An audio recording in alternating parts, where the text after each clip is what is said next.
CM Yogi Adityanath ने अपराध के खिलाफ भले ही जीरो टॉलरेंस की नीति अपनाई हो, लेकिन प्रदेश में आज भी दबंगों का बोलबाला है। ताजा मामला यूपी के गोंडा से सामने आया है, जहां एक दलित परिवार पर आज भी दबंगों का कहर झेल रहा है। ये रिपोर्ट देखिए।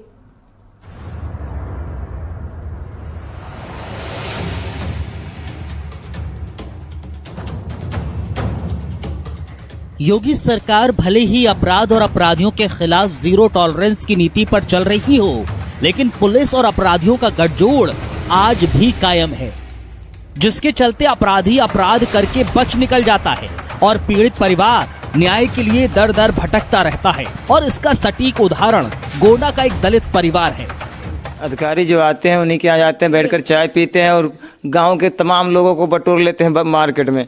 कम से कम 5-5 दिन रड़गंज से 2-2, 4-4, 10-10 किलोमीटर के दूर के लोगों को बुला करके और उनका बयान लिखवा देते हैं और हमारा कुछ सुनवाई ही नहीं होती है। हम कई जगह गए, घर के बारे में हमका कहीं घर दे दो जमीन, सर मैं नहीं दिया, हम नहीं दियन तो हमका वही कारण से हमारे पति का मर्डर राधे श्याम ऐसे बगले हमार 4 पाई रही उनके रही और आए फिर फोन कियन थाना में कियन, पहले 100 नंबर बलान थाना आवा, वो कई उनसे बयान लेन, हमारे पति से बयान लेन थाने वाले, और आज तलु कोनो कार्रवाई नहीं बस।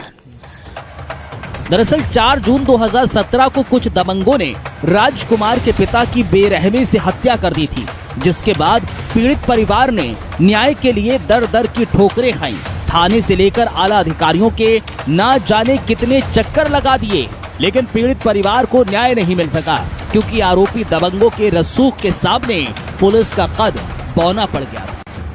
कई बार पेशी वहाँ भी गए कई बार, लेकिन हमारी कोई सुनवाई ही नहीं कर रहा, हमें कोई न्याय भी नहीं मिल रही है। हमारे पिताजी के हत्यारों को आज तक कोई गिरफ्तार की उनको कोई पूछने तक नहीं गया। वो खुलेआम घूम रहे हैं 4 गाड़ी से और उनके पास तमाम नाजायज असलाहा है। उनको सब देख करके तमाम लोग डरते हैं, इसलिए उनका अधिकारी लोग उनको कुछ हस्तक्षेप नहीं कर रहे हैं।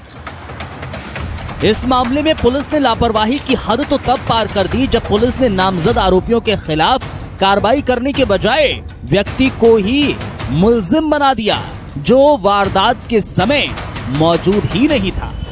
ये एक हत्या हो गई थी मेरे गांव में, उसी में पुलिस रिसिया के सीओ ने हमको मुल्जिम बना दिया था। जिस दिन घटना हुई थी उस दिन सर मैं बिहार में था, ठीक है। बिहार में मेरे मामा के यहाँ लड़की की शादी थी, मैं वहाँ 4 जून 2017 को मैं वहीं बिहार में था। बिहार में आप जब थे तो आपने पुलिस को साक्ष्य दिया? हाँ, मैंने साक्ष्य उनको दिया। सीओ साहब ने हमसे कहा, सुरेंद्र सिंह यादव सीओ थे, उन्होंने कहा कि आप साक्ष्य लेकर आइए। मैं वहाँ से सीडी बनवा के लेकर आया और प्रधान से प्रमाण पत्र बनवा के लेकर आया और सदस्यों से पंडित जी से लिखा लेकर आया कि मैं यहाँ मौजूद था, लेकिन उसके बावजूद भी हमको मुलजिम बना दिए। ऐसा नहीं है कि पीड़ित परिवार ने न्याय के लिए सिर्फ प्रशासनिक अधिकारियों के दफ्तर के चक्कर काटे हों, बल्कि SC/ST आयोग से लेकर सत्ताधारी नेताओं के सामने जाकर अपना दर्द बयां किया और दबंग आरोपियों के खिलाफ सख्त कार्रवाई की मांग भी की। लेकिन यहां से भी इस दलित परिवार को निराशा ही मिली। यहाँ से बीजेपी प्रदेश अध्यक्ष सत्यदेव सिंह से मिलने के लिए। सत्यदेव सिंह जी सर। क्या मुलाकात हुई?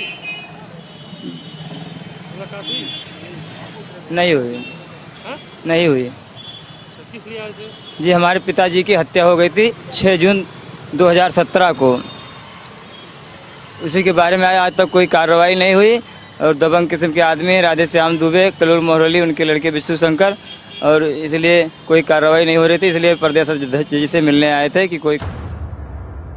2017 में हुई इस हत्या के बाद गोंडा में पुलिस अधिकारी भले ही बदले हों, लेकिन पुलिस की कार्यशैली आज तक नहीं बदली।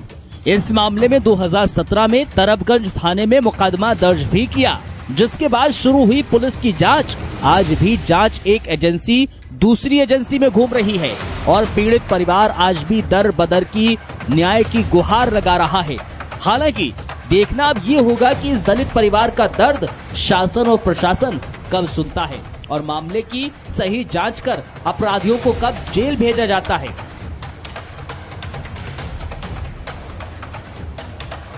JK24/7 न्यूज के लिए गोंडा से BS लाठी के साथ लखनऊ से अनूप सिंह की रिपोर्ट। और फिलहाल अपना उत्तर प्रदेश के इस बुलेटिन में इतना ही। आप बने रहिए हमारे साथ। नमस्कार।